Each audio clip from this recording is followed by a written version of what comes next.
She's good at that, isn't she?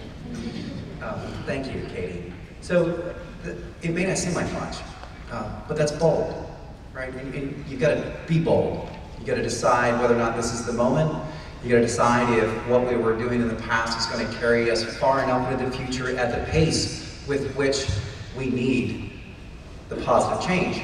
And I think one of the key takeaways here, there's some things that no one would disagree with in the statement up there. Like, we all want to be vibrant. We all want to be successful, right? Prosperity, it's a good word. But it says for all. And one of the things that we notice in looking at the data, kind of data nerds, right? The diagnostic is that we're leaving more and more people behind. And that's not a recipe for success. And places, I'll tell you, this is happening all over the country, places that are positioning themselves to leverage those across the full spectrum so that they can engage and participate are places that are more prosperous. And so we want to learn from those that have come before us and maybe experience some of these challenges in a little bit different way. And so I think in short, one of the things that I wanted folks just to be sure that they understood was that it's not that there aren't people working on transportation and mobility in the upstate. There's a multitude. We've heard about them today, right? It's not that we don't have investments being made in the upstate with respect to transportation and mobility. It's just simply that the pace with which we're making progress is not keeping up with the increase of need. So we should feel good about what we're doing, right? We should do more of it. But the question is how do we make up that delta? And if we're going to get in front of this big curve that's coming, what are we willing to do? What are we willing to do different today that we weren't willing to do yesterday? And those are profound choices for a region, and those are the kinds of choices that people have to make, not government. It's got to be the cross-section of the community, because it requires some kind of shared sacrifice, some kind of willingness to say that I'm a part of something rather than just an individual working on something that's important to me. So, why is all this happening? We talked a lot about it, and there's, here again, more and more information is being posted on the website for this project, and I encourage you to take a look at it. But just some very quick observations. Even if we do all things right here, I mentioned that mega region, you're going to experience externalities from Charlotte and Atlanta and everybody who wants to pass in between. You better take control of that which you have influence over. Freight demands continue to increase because of your economy largely leveraging industry and logistics. But it also is changing because our national economy is changing. People are getting their groceries delivered the same day. This isn't going to change. That means more trucks. People are chasing affordability and good schools, resulting in people living farther away from jobs and services. This has been most prevalent for those who can't afford a better choice. It used to be that affordability was found in the inner city. Now, affordability is found at the exurban fringe in our rural places. This puts them far away from the services that they need. Those are the folks that have a higher propensity for using other modes of transportation than driving. These are the same people that have the lowest car ownership rates. There are 37,000 households in the upstate without access to a car. This is a number that's increasing. We've got few constraints. You know, a lot of the places that we work, we get to study the city. How did it get to evolve? How did the region come to be? And a lot of places are defined by their geography. There's either a mountain range, a lake, a river that creates a natural constraint. This region is almost a von Thun plane of possibilities. It doesn't have any significant barriers that keep it from spreading out. Your demands are changing, right? The people who are living here today are different than who were living here yesterday. The needs, the interests, the priorities of people are changing ever so slightly. We're still who we are. We're proud of our culture. We're proud of our heritage, but our preferences may be a little different. I may not want to live on an acre lot and mow grass all weekend, right? And we've got increasing transportation cost and limited funding. It costs more expensive to build a road, to put a bus in service, or to invest in innovation today than it ever has. And we've got to really make smart choices as a result of that. And so I wanted to share with you a few lessons learned from other places. And I'm going to caution you that there is no direct analog to the upstate. There is no direct peer region that is the equivalent to who you are and what you're facing. Do not in any way compare yourselves to these places, but recognize them for what they are and maybe be inspired by what they chose to do. And so essentially one of the quick observations, I've done work in, we did the plan for Washington, D.C. I'm in the middle of Austin, Texas. We've been in Nashville. We've been in Chattanooga, Baton Rouge. I mean, these circumstances are the same whether you're in Denver or Seattle or Columbus, Ohio. We're seeing trends here that are the kinds of trends that we shouldn't ignore. And one of the things that we know about prosperous places is that they oftentimes are not a result of an accident. Someone had an intentional plan, someone pulled a group together, there was a willingness to lock arms and work towards a common goal. And so I'm going to spend a little bit of time about a few locations. Baton Rouge, Louisiana, couldn't be any more different from the upstate. But they have significant, severe congestion because of their geographic constraints. They are in an industry-laden economy with all sorts of challenges because most of their employment happens in a large-scale point source format. Lots of refineries, lots of chemical companies, lots of things related to shipping and logistics. 5-parish region, lots of congestion. They really thought that their solution, the thing that's keeping them from being successful, was a new bridge across the Mississippi River. I can't afford it. You know what a bridge costs nowadays? Upwards to $500 million, right? So if you spend all of your money in one investment, what does that leave you to spend on all the other needs that the region has? And they knew this going into it. This is an environment, by the way, with which despite the success of industry, industry didn't have a seat at the table. They actually formed a coalition, industry coalition specifically around congestion because they knew that they couldn't get their workers to the plants and they knew that they couldn't expand their plants because of that. The result was an industry coalition that finally said, you know what, we're going to stop blaming DOT, we're going to stop blaming the NPOs, and we're going to ask them what they need. They now have a seat at the table. There wasn't a seat at the table before. You don't have that kind of animosity here. Down there was an important fundamental watershed moment for them to achieve a moment of collateral and peer collaboration. But for the first time, they began to realize also that we're going to need to start thinking about how we move our workers around our region. This is a place with lots of pickup trucks in the parking lots. They're now thinking about ways with which they can subsidize private transit, specifically for industry. This is different. This is new. This is innovative. This doesn't happen in many places.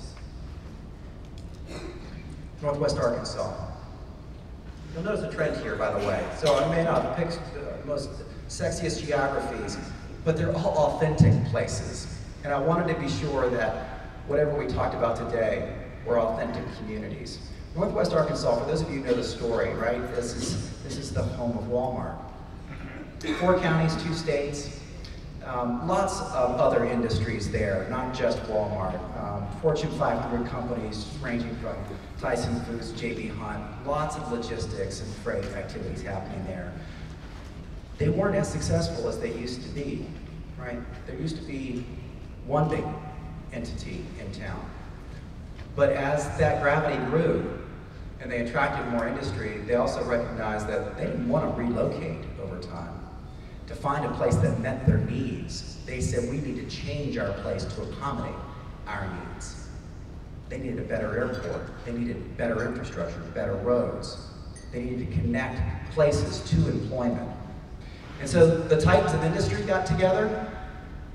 This is literally Sam Walton going through his Rolodex and inviting you and you and you until he got a boardroom full of folks and he told them to bring their checkbook. He said, we're going to fix this, and we're going to do this together. I know how much you're worth, I know how much you're worth, I know how much you're worth. You're each going to contribute. Now that's one form of leadership, right? And it works there. Not likely something we're going to see happen here, but more importantly, the story was that they had a very clear objective. They invited people in the room that could make a difference. To this day, the Northwest Arkansas Council is the strategic partner of the MPOs. When they go talk at conferences, it's not the MPO talking, they're standing side by side. They've created a culture where there's this linkage, let's go with that word. There's a linkage between industry and government working towards a common goal. And the result of this, we can brag about it. Most people don't have a reason to go there. They kind of like that, that's fine with them. 2.7% unemployment rate this year. I mean, I know the economy's good, but that's pretty good, right? It's hard to argue with that. And if you were to Google them, you would find, in fact, go to their website, there is a list of all the things that they're first at, top 5 at, best in class at. It's essentially the most affordable place to retire, to start a business, to live, highest quality of life, those sorts of things. They're doing well. They're doing well. Chattanooga, Tennessee, lots and lots of challenges. I will tell you, when a consortium of consultants were pulled together, we thought we were developing a physical plan for the region. As it turns out, we were dealing with anything from access to the internet, to healthy foods, to dealing with energy pricing schemes. It was really eye-opening to see the modern challenges that a region like Chattanooga was facing, but complexities. No excuses here. Let me describe complexities. 3 states, 16 counties, 3 MPOs, and 4 RPOs. This is a difficult place, right? And yet they finally came together and realized that they're one people, right? Their region is defined by a central location that gives them an identity, and there's diversity within that region. But as goes the region, so do all the small towns. So do the big cities. Their result was they built their coalition in a way that allowed them to leverage the research of the foundations in the region, because ironically, the work had been done, but no one was implementing anything. How many studies and plans get developed only to sit on the shelf? They also knew that their infrastructure was falling apart like most places. And like this region, heavy emphasis on logistics and freight. High percentage of all freight movements pass through this area on the East Coast. They thought they were going to build a new truck bypass. A little thing in the way called the mountains. Made it difficult, made it challenging, made it more expensive than what they could afford. Now, it was an industry-led effort, but they have more resources. You know, the politicians were keeping their gas tax low because they thought that's what industry wanted. Industry had to use their voice to amplify what the planners and the agencies had already identified, which was, we can't keep this up. But interestingly enough, there's the example where we may know the answer, we may have done our homework, we may have the answer in a study, and if it's generated by an agency, it may not be listened to by those who are in a position of leadership or governance. That's not to demonize them, it's kind of human nature. It isn't until you hear those that drive our economy say, this is important. But for this change, we will not be here in the future, that folks begin to take action. Asheville.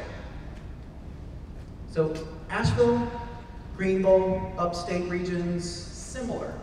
And on face value, you might say they're real similar. I'll tell you there's a huge difference though. Your economy is so much better than Asheville's. Asheville has transitioned almost exclusively to a tourism-based economy, which sounds great because it is a wonderful place to visit. It is a difficult place to live. If you're a tourism-based economy, most of the jobs are in hospitality and service. These are not high-wage jobs. The cost to buy a home in Asheville, to rent an apartment, to find a condo, a townhome, is incredibly expensive. As a result, their workers are being pushed farther and farther with every passing year. They didn't have a handle on their land use planning. They didn't have a handle on their economic development strategy. They didn't have a handle on how they were going to deal with transportation. And amongst all of that, there's not a lot of money there. The way the taxes are collected, most of even the hotel bed taxes were going back to the Chamber of Commerce as opposed to going into those that are responsible for maintaining and expanding infrastructure. They weren't set up for success. They developed a mobility strategy that finally said, you know what, we have a constrained amount of dollars, a constrained amount of space. We need to ensure that if we can't fix this congestion problem, that every dollar that we spend does as much to advance the variety of community initiatives that are important to us as possible. We owe it to our community to do so. And so their plan, their strategy focuses on a handful of transformative projects, things that they know are game changers. And they're emphasizing transit and mode shift. If you're going to come visit, we want you to park once and ride and walk. That's the mindset moving forward. Austin, Texas, big place, much bigger than here. I use it once again because it's authentic. We've been working with them for about a year and a half. And Austin is an interesting place because while they could be looking to Seattle or Denver for inspiration, they're actually looking down. They're looking at how do we maintain our authenticity. We want to be that place that we were 20 years ago. We want to be that place that's still unique that people go to visit, but we want to be vibrant. We want to be prosperous. And as a result, they're kind of looking at this through completely different optics. They know that they're growing, they can't help themselves for growing almost every sector, population, employment. And they figured out, you know what, we threw literally billions of dollars at our highway infrastructure and we're still not getting ahead. And as a result, what they've chosen to do is to look at the calculation of what mode share do we need in the future in order simply to maintain the amount of delay that we have today. And let's build our strategy around that. As it turns out, it's 50-50. Do you remember what it is here? 94% of people in the upstate region drive alone on their daily commute, and less than 2% walk, bike, or ride transit. So we've got a huge delta. You're far from the growth that Austin has experienced. But suffice it to say, these are the kinds of choices that you end up facing if you don't position yourself to be in control of your own destiny. Which really leads us to the value proposition. Does anyone recognize that team, by the way? As it turns out, Clemson has a fantastic crew team. And they inspired me. It's a great video. You should take a look at their website. It does a lot to inspire teamwork, working together, getting there faster by cooperating.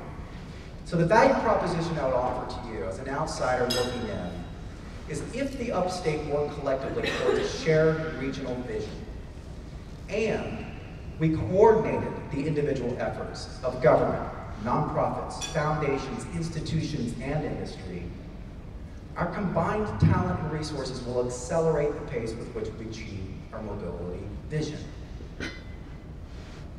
Let that soak in for a moment.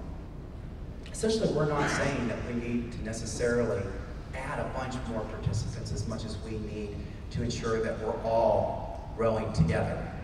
You know, that single boat with a single oarsman only goes so fast. But if we elongate the boat, we all get in together, and we all row together, we can accelerate getting to that destination. Now, it's easy to say, right? Those are just words. Bottom line is that all the places we just talked about, plus that value proposition, require a few things in order to be successful. One of which, you've already begun the path, is having a shared vision. You gotta know where you're going. You know, right? What's your goal for the season? Are we gonna be the champions? Are we winning the ACC or win the national title? You need organization and partnership. I think you've got the beginnings of that already in this room. In terms of the willingness to participate, the question is are we organized to receive a strategy This region's been really pragmatic, and I have to tell you, it's a little refreshing. You've essentially told me that we don't want to just go develop a plan. We want to be sure that we're prepared for that strategy so that we can actually do something with it. You're not short on plans. You're short on the ability to organize, mobilize, and implement. You also need that strategy, though, right? And that strategy needs to be diverse. It's not a single thing. You've all already admitted that today. It has to have a modernized set of policies, things that are going to last us for this 21st century era that we find ourselves in. We need to find mechanisms with which to better coordinate our land use and transportation. We need more resources. And we need to invest and implement that which we agree will change the game for us. And lastly, I think that Dean mentioned early on, this is a journey. You know, you didn't get here overnight. These changes don't happen overnight. Absent making specific steps, though, you never get to those destinations. So patience and perseverance essentially are the equation for hard work. All right. Let's ask a couple questions. When considering our region's diversity and mobility needs, what is a realistic goal or expectation over the next 10 to 15 years? In other words, how would you define success? Is it A, eliminating congestion? We want free flow conditions like we used to have maybe 20 years ago? Is it B, manage congestion, not allow it to get worse than it is today? Is it C, increase travel choice and mode distribution, essentially how we travel? Is it D, having the best technology and innovation implemented? Is it E, preparing for the future by catching up on the basics? I'm curious what your answer might be. Think about this. This is your expectation over the next 10 to 15 years. Let's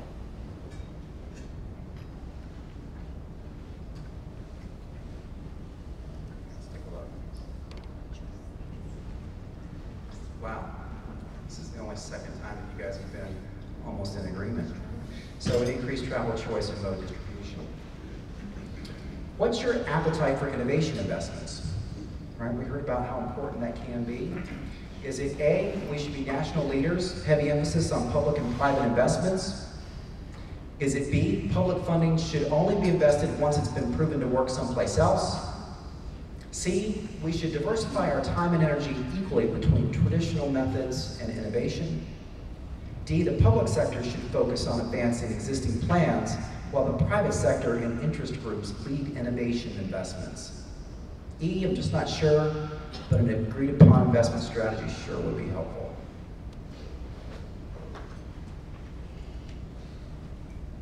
Making you think, aren't I?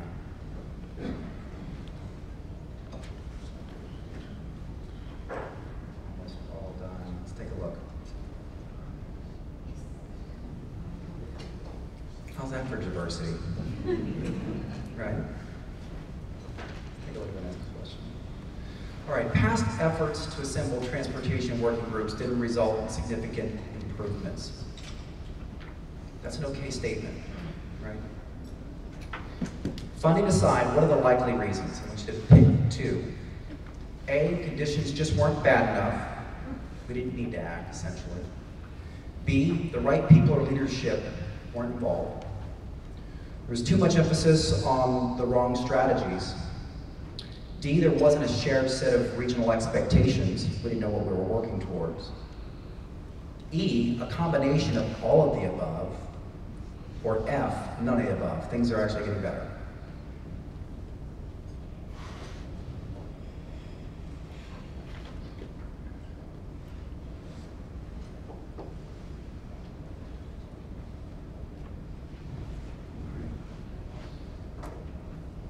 So big spikes on D and E. D was there wasn't a shared set of regional expectations.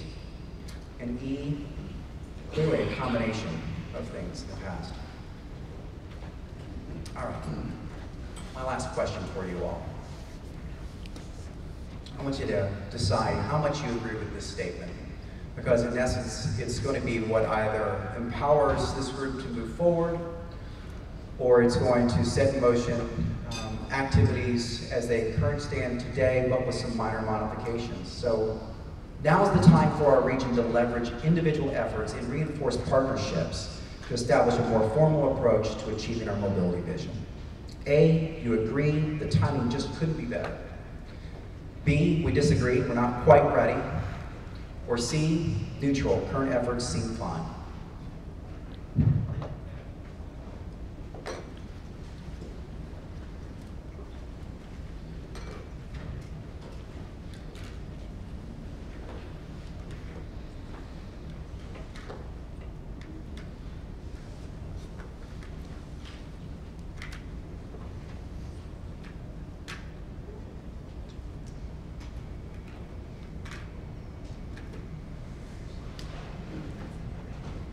All right.